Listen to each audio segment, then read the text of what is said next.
Hello दोस्तों, स्वागत है आपका मेरे YouTube चैनल वर्थ स्टडी में। ये है वीडियो नंबर 18 और उम्मीद करता हूँ आपने बाकी वीडियोस देखे होंगे। जैसे कि आपको पता है कि मैं पजल्स और सिटिंग अरेंजमेंट जो प्रीलिम्स लेवल पे आते हैं उसकी तैयारी करवाता हूँ। डिफरेंट स्ट्रैटेजीज होते हैं, डिफरेंट अप्रोचेज होते हैं। हर एक प्रकार का पजल्स और सिटिंग अरेंजमेंट का तैयारी करवा रहा हूँ मैं आपका। तो आप बाकी सब वीडियोज़ नहीं देखे हैं तो ज़रूर देखें, क्योंकि प्रीलिम्स एग्ज़ाम RRB ग्रामीण बैंक पीओ और ग्रामीण बैंक क्लर्क, उसके बाद IBPS पीओ, IBPS क्लर्क, फिर IBPS SO, फिर SBI क्लर्क, SBI पीओ का नोटिफिकेशन आ जाएगा दोस्तों। कुछ दिन बाद ही RRB क्लर्क और पीओ का नोटिफिकेशन आने वाला है। तो ठीक है, चलिए आज भी मैं इस वीडियो के थ्रू मैं दो पजल्स आपके सामने लाया हूँ। चलते हैं पहले पजल की ओर। ये है पहला पजल। वीडियो को पॉज करके आप सॉल्व कर सकते हैं। हिंदी वाले यहाँ से सॉल्व कर सकते हैं और मैं यहाँ पे सॉल्व करूँगा। ठीक है, चलिए देखते हैं पजल में क्या है। 12 persons live on different floors of a building which has 12 floors. ठीक है, 12 लोग अलग अलग माले पे रहते हैं। इसमें जिस बिल्डिंग में 12 फ्लोर्स हैं, तो हर एक इंसान एक फ्लोर पे रहता है। ठीक है, the bottommost floor is numbered as 1, the floor immediately above it is numbered as 2 and so on. इसमें कोई एट्रीब्यूट है नहीं दोस्तों, सिर्फ कुछ 12 लोग रहते हैं 12 अलग अलग फ्लोर अरेंजमेंट में। ठीक है, सिर्फ ये आपको करना है। तो 12, 11, 10, 9, 8, 7, 6, 5, 4, 3, 2, 1 ऐसे फ्लोर अरेंजमेंट दिया हुआ बिल्डिंग का। ठीक है, आगे हम लोग क्लूज पढ़ेंगे और आगे हम लोग प्लेस करने की कोशिश करेंगे। इसमें कोई एट्रीब्यूट वगैरह नहीं है दोस्तों कि हाँ इन लोगों का कहाँ से बिलोंग करते हैं या इनका कलर वगैरह, ऐसा कुछ नहीं है। सिर्फ इन लोगों को अरेंज करना है कि कौन किस फ्लोर पे रहता है, ऐसे बस। ठीक है, H lives immediately above D। पहला क्लू कह रहा है H lives immediately above D। हमें क्या इसे हम इसमें बैठा सकते हैं? गौर से दुनिया को सोचिएगा, गौर से सुनिएगा दोस्तों। क्या हम इस H lives immediately above D मतलब इसको लेम लैंग्वेज में इस प्रकार हम समझ सकते हैं, ऐसे लिख सकते हैं H lives immediately above D। ठीक है, क्या इसे हम इसमें बैठा सकते हैं? नहीं बैठा सकते, तो इसको हमने इस तरीके से लिख लिया ताकि इस क्लू को फिर से ना पढ़ना पड़े। ठीक है, मैं बार बार यही स्ट्रैटेजी अपनाता हूँ हर प्रीलिम्स लेवल पजल में। ठीक है, मेंस लेवल पजल में भी ऐसे ही कुछ सॉल्व करूंगा। मैं मेंस लेवल का भी पजल के लिए लेके आऊंगा दोस्तों। ठीक है, अभी फिलहाल प्रीलिम्स लेवल पे ध्यान देते हैं। 3 persons live between D and A। ठीक है, D और A के बीच में 3 लोग रहते हैं और A lives above 7th floor. A जो है 7th फ्लोर के अबव यहाँ रहता है या यहाँ रहता है या यहाँ रहता है या यहाँ रहता है या यहाँ रहता है। ठीक है, 3 persons live between D and A। D और A के बीच में 3 लोग रहते हैं, इसको ऐसे लिख सकते हैं। ठीक है, और A जो है 8 या 8 के ऊपर रहता है। ठीक है, ठीक है, L lives 3 floors above A। L जो है L lives 3 floors above A, ऐसा। ठीक है, हो गया। ठीक है, L lives 3 floors above A। अच्छा, A देखिए दोस्तों, तो A तो यहाँ पे हाँ गौर से देखिएगा दोस्तों, गौर से देखिएगा। A हमारा यहाँ रह सकता है, तो इस क्लू के मुताबिक L 3 floors above A यहाँ होगा, एक केस। दूसरा केस A यहाँ पे रहेगा तो L यहाँ पे रहेगा, दूसरा केस। क्या तीसरा केस बन सकता है? A यहाँ पे रह सकता है क्या? तो L कहाँ रहेगा? नहीं हो पाएगा। तो यहाँ पर 2 केस बनता हुआ दिख रहा है दोस्तों, केस नंबर 1, केस नंबर 2। ठीक है, A 7वें फ्लोर के ऊपर हो गया, L 3 फ्लोर से अबव A हो गया। ठीक है, अब A के रेफरेंस में ये भी क्लू था, A और D के बीच में 3 लोग रहते हैं। A और D के बीच में 3 लोग रहते हैं। A और D के बीच देखिए, चलिए एक छोटा सा केस बना देता हूँ आपके लिए समझाने के लिए। D यहाँ पर रह सकता है, 3 लोग हो गए, 3 लोग हो गए। ठीक है, और 1 2 3 D यहाँ पे रह सकता है। ठीक है, A और D के बीच 3 लोग हो गए। ठीक है, अब देखिए ये प्लेस हो चुका H इमीडिएटली अबव D, तो इसमें तो नहीं बैठ रहा है ना दोस्तों। केस 1 तो गया, केस 1 का ये पार्ट जो है ये सही चलेगा, मतलब D यहाँ ऊपर रहेगा, यहाँ पे रहेगा, यहाँ पे रहेगा। ठीक है, ये सब केस जो मैंने बनाया था इसका आपको सिर्फ समझाने के लिए कि डी 12वें फ्लोर पे नहीं होगा, क्योंकि ये वाला केस फिर ये वाला क्लू इसमें वैलिड नहीं हो पाएगा। H lives immediately above D place हो चुका, ठीक है, H lives immediately above D. चलिए अब तक हम लोगों ने जितने क्लूज पढ़े सब प्लेस हो चुका, ठीक है, यहाँ तक हो चुका। I lives below H but not on prime number floors. I lives below H, I जो है एच के नीचे रहता है, लेकिन आई जो है प्राइम नंबर फ्लोर पे नहीं रहता। क्या लिखा रहा, प्राइम नंबर फ्लोर पे नहीं रहता है। इसमें देखते हैं केस 1 में, देखते हैं इस वाले में, केस 1 में देखते हैं आई कहाँ रह सकता है, पहले माले पर रह सकता है। इसमें देखते हैं आई यहाँ रह सकता है या यहाँ रह सकता है, ठीक है। अभी वेट करते हैं।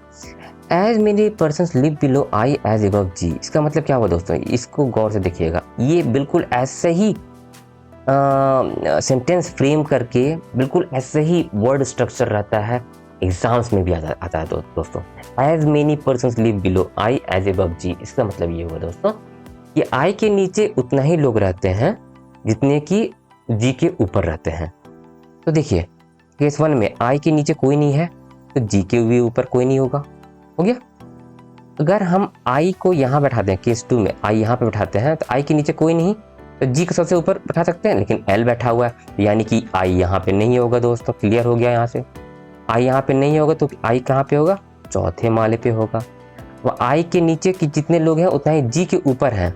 आई के नीचे कितने लोग हैं, 1 2 3, तो ऊपर से देखिए 1 2 3, यहाँ पे ए बैठा हुआ है, यानी कि हम जी को प्लेस नहीं कर सकते केस नंबर 2 में, क्योंकि जी प्लेस नहीं हो सकता केस नंबर 2 में, इसीलिए case number 2 cancel, case number 1 जीवित है, ठीक है। आपको समझ में आ रहा होगा क्या मैं समझाना चाह रहा हूँ। सी लिव्स 2 फ्लोर्स अबव के, सी लिव्स 2 फ्लोर्स अबव के, सी लिव्स 2 फ्लोर्स अबव के, 1 फ्लोर ऊपर 2 फ्लोर ऊपर, ये हुआ क्लू का मतलब। ये कहाँ बैठ सकता है, गौर से देखिएगा दोस्तों, तो यहीं पर बैठ सकता है, सी और के, ऐसे ही हो सकता है, के 7वें माले पे और सी 9वें माले पे, और कहीं नहीं बैठ सकता, ठीक है। आगे बढ़ते हैं। C lives 2 floors above K, B lives above F, B जो है बी एफ के ऊपर है, कितना ऊपर हमें नहीं पता, और एफ जो है F who lives above J, F जो है जे के ऊपर है, कितना ऊपर हमें नहीं पता। और क्या लिखा हुआ है, J does not live on second floor, ओ जे सेकंड फ्लोर पे नहीं रहता, तो 1 2 3 देखिए, मतलब B lives above F who lives above J, clear लिखा हुआ है, J does not live on second floor, हो गया हमारा क्लू कंप्लीट। हमारा पजल भी सॉल्व हो जाना चाहिए, हो चुका। यहाँ पे जो बाकी बचा रह गया दोस्तों, अगर मानते हैं ए बी सी डी लोग बैठे हैं, क्रमशः A B C D alphabetical बैठे हैं, तो यहाँ पे कौन बैठेगा दूसरे माले पे, ए बी हो चुका, सी हो चुका, डी हो चुका, ई यहाँ पे बैठेगा, ठीक है। तो ये हमारा केस 1 जो हो गया हमारा फाइनल सॉल्यूशन, ठीक है दोस्तों। इस लेवल का पजल आपको क्लर्क में दिखेगा दोस्तों, इसमें कोई एट्रीब्यूट नहीं है, ठीक है। चलते हैं आज के दूसरे पजल की ओर। ये थोड़ा सा लेंदी से है, अब वीडियो को पॉज करके खुद से अटेम्प्ट कर सकते हैं, ठीक है। हालांकि मैं इसको सॉल्व करूंगा, देखिए यहाँ पे हिंदी वाले यहाँ से रेफर कर सकते हैं, मैं सेम पजल को यहाँ पे सॉल्व करता हूँ, ठीक है। चलिए पढ़ते हैं, इसमें क्या है। 8 लोग हैं, 8 person A B C D P Q R S sit in 2 parallel rows in such way that, अच्छा 2 पैरेलल रोज में बैठे हैं, पैरेलल मतलब कुछ लोग इसमें बैठे हैं, उतना ही लोग इसमें बैठे हैं, ठीक है। Such that row 1 in row 1 A B C D sit facing north, ठीक है। रो 1 में कौन बैठा है, ए बी सी और डी, ठीक है, नॉर्थ की ओर फेस कर रहे हैं, ठीक है। क्लियर लिखा, समझ में आ गया। While others sit in row 2, others मतलब अदर्स कौन हो गया, P Q R S. Row 2 में कौन बैठा है, रो 2 में पी क्यू आर एस, ठीक है। इन रो 2 फेसिंग साउथ, ये पी क्यू आर एस जो है साउथ फेस कर रहा है, ठीक है। Row 1 is in the north of row 2, अच्छा पैरेलल रोज है मतलब ऐसा है, रो 1 रो 2 दिख रहा है ना, ये नॉर्थ में है, ठीक है। रो 1 नॉर्थ में है रो 2 के, ठीक है। और क्या है, each of these these 8 persons belongs to different state, अच्छा ये जो 8 लोग हैं डिफरेंट स्टेट से बिलोंग करते हैं। इसको ध्यान में रखना है दोस्तों, ठीक है। डायरेक्शन में लिखा हुआ था, अब हम लोग यहाँ प्लेस करेंगे, पढ़ते हैं। देखिए क्या है इसमें, पर्सन फ्रॉम, देखिए ध्यान देना है कि रो 1 में ABCD बैठा है और ऊपर नॉर्थ की ओर फेस करके, और रो 2 में PQRS बैठा है साउथ की ओर फेस करके। ध्यान देना दोस्तों, person from Bihar sit second to the right of the person who sits opposite to Q। अच्छा, Q हो जाएगा रो 2 में Q, ठीक है, ऐसे मानते Q अपोजिट टू Q, ठीक है। और Bihar, person from Bihar sit second to the right of the person who sits opposite to Q। Opposite to Q ये हो गया सेकंड टू द राइट, ये बिहार का है, ये ऐसे ऐसे, ठीक है। आगे बढ़ते हैं, क्या है, देखिए ये क्लू को मैंने रफली क्यों नहीं लिखा, आपने लेम लैंग्वेज में क्यों नहीं लिखा, कहीं ना कहीं इसमें सिटिंग अरेंजमेंट में फिक्स हो रहा है, तो क्यों ना फिक्स कर दें, क्यों हम लोग फालतू का लेम लैंग्वेज में लिखें। अगर फिक्स नहीं होता तो हम लोग बाद में कंसीडर करने के लिए लेम लैंग्वेज में लिख लेते हैं।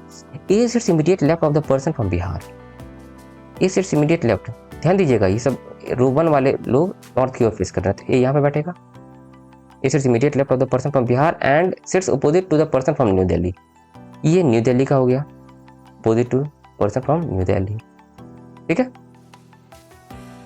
यहाँ तक हो चुका।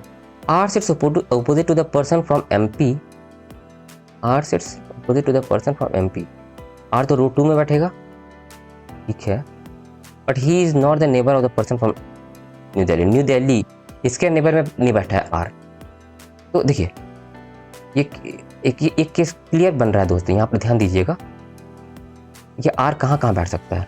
मैं इसी को फिक्स कर, यही इसी को मैं पहले ड्रॉ कर देता हूँ, जो ऊपर लिखा हुआ है, ये बिहार का हो गया, समझने की कोशिश कीजिएगा दोस्तों। यहाँ पे ए हो गया, ये केस डिवाइड कर देता हूँ, अलग अलग कर देता हूँ, ये Q हो गया, ये बंदा न्यू दिल्ली का हो गया, ठीक है। अब आर देखिए, आर जो है न्यू दिल्ली का पड़ोसी नहीं है, तो मतलब आर यहाँ बैठ सकता है एक केस में आर यहाँ बैठ सकता है, ठीक है, 4 लोग फिक्स, ठीक है।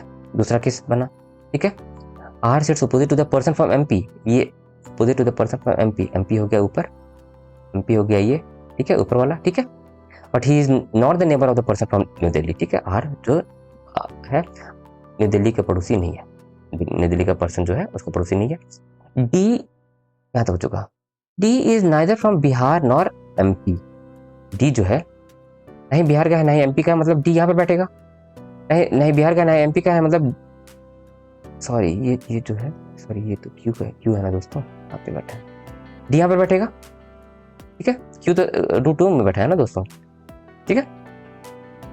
डी क्या लिखा हुआ है, D is neither from Bihar nor MP, तो डी यहाँ पर बैठेगा, डी तो रो 1 में बैठा है ना। आगे देखते हैं, S is neither from New Delhi nor faces B, S new Delhi का नहीं है, मतलब एस यहाँ पे होगा, एस न्यू दिल्ली का नहीं है, एस यहाँ पे होगा,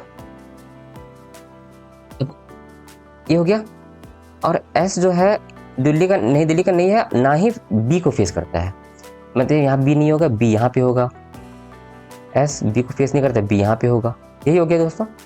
अब गौर कीजिएगा, ऊपर रो 1 में कौन कौन बैठा है, ABCD, तो C यहाँ पे बैठ गया, C बिहार का हो गया, ठीक है। आगे बढ़ते हैं, वनली देखिए नीचे वाले रो में PQRS बैठा है, तो P न्यू दिल्ली का हो गया, ठीक है, मतलब सारे लोग बैठ चुके। अब हमें फिक्स करना है, लेकिन अभी भी हमारे पास 2 केसेस है, अब हमें फिक्स करना है कौन कहाँ से बिलोंग करता है, ठीक है। Only 1 person sits between B and the person from West Bengal, B और वेस्ट बंगाल का A हो गया, B और वेस्ट बंगाल WB से वेस्ट बंगाल समझिएगा, WB से मतलब हुआ वेस्ट बंगाल, मैंने स्पेस के कारण वैसे लिख दिया, ठीक है। क्या लिखा हुआ, 1 person sits between B and the person from West Bengal, B और वेस्ट बंगाल के बीच 1 पर्सन, B और वेस्ट बंगाल के बीच 1 पर्सन, ठीक है। आगे बढ़ते हैं, अभी भी हमारे पास 2 केसेस है, person from UP faces north, UP faces north, यानी कि रो 1 वाले लोग नॉर्थ फेस कर रहे हैं, तो मतलब D हो गया यहाँ पे UP का, यहाँ पे बचा रह गया था D UP का, ठीक है। चलिए आगे बढ़ते हैं, person from UP faces north but does not sit to the right of B के दाईं ओर नहीं बैठा है। देखिए गौर कीजिएगा, यूपी वाला पर्सन B के दाईं ओर हो रहा है ना, क्योंकि सारे लोग नॉर्थ फेस कर रहे हैं, तो ये जो केस है दोस्तों, ये वाला केस हमारा कैंसिल हो रहा है। क्यों? क्लियर लिखा हुआ है person from UP faces north, north की ओर फेस कर रहा है, ठीक है, but does not sit to the right of B. B के राइट में नहीं बैठना चाहिए, राइट में बैठ गया है। इसमें देखिए बी के बाईं ओर बैठा है, नॉर्थ फेस कर रहा है ना, और रो वन वाले रो बी के बाईं ओर बैठा है यूपी, ठीक है। तो ये वाला केस जो है अभी सही चल रहा है, ठीक है। केस, ये वाला केस कैंसिल हो चुका। Neither S nor R is from Goa, neither S nor R is from Goa, मतलब क्यू इज फ्रॉम गोवा, ये तो बचा, ठीक है। Person from Kerala sits to the right of the person from Gujarat. देखिए ये चारों लोग रूट 2 वाले साउथ फेस कर रहे हैं, तो एस हो जाएगा केरला से, Kerala, person from Kerala sits to the right of Gujarat, person from Gujarat, S हो जाएगा केरला का, आर हो जाएगा गुजरात का। हमारा क्लू कंप्लीट हो चुका, हमारा sitting arrangement, parallel sitting arrangement fix हो चुका, ठीक है दोस्तों। This is our final sitting arrangement. On this basis you will be having 5 questions, ठीक है। उम्मीद करता हूँ आपको स्ट्रैटेजी समझ में आई होगी। ऐसी प्रैक्टिस करते रहिए दोस्तों। ऐसी प्रैक्टिस करने के लिए ये मेरा वेबसाइट है wordstudy2.blogspot.com। हालांकि इसमें ज़्यादा क्विजेज मैं अपलोड नहीं कर पा सका हूँ क्योंकि because of lack of time. मैं जल्द ही क्विजेज भी अपलोड कर दूंगा, ऐसे ही लेवल का क्विजेज, बहुत सारे पजल्स आपको, आपके लिए प्रैक्टिस करने के लिए वीडियोस में मैं लाता ही हूँ मैं, और क्विज के रूप में इस वेबसाइट पे आपको मिलेगा, ठीक है। जो ध्यान दीजिएगा दोस्तों, जो भी पजल्स और सिटिंग अरेंजमेंट दिखेगा वो मेरा ओन क्रिएटेड रहता है दोस्तों, ठीक है। मैं भी कंटेंट राइटर रह चुका हूँ, ठीक है। मैं भी रीजनिंग का कंटेंट राइटर रह चुका हूँ एक बड़ी सी कंपनी में, ठीक है। तो जो मैं पजल्स और सिटिंग अरेंजमेंट आता हूँ वो और कहीं नहीं दिखेगा दोस्तों, ठीक है। तो ये वीडियो कैसा लगा, उम्मीद करता हूँ अच्छा लगा होगा।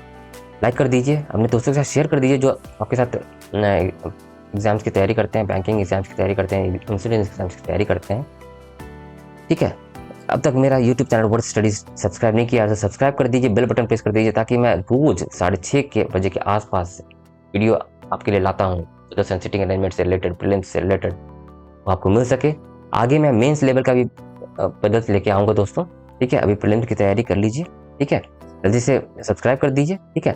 मिलते हैं अगले वीडियो में। Thank you for watching.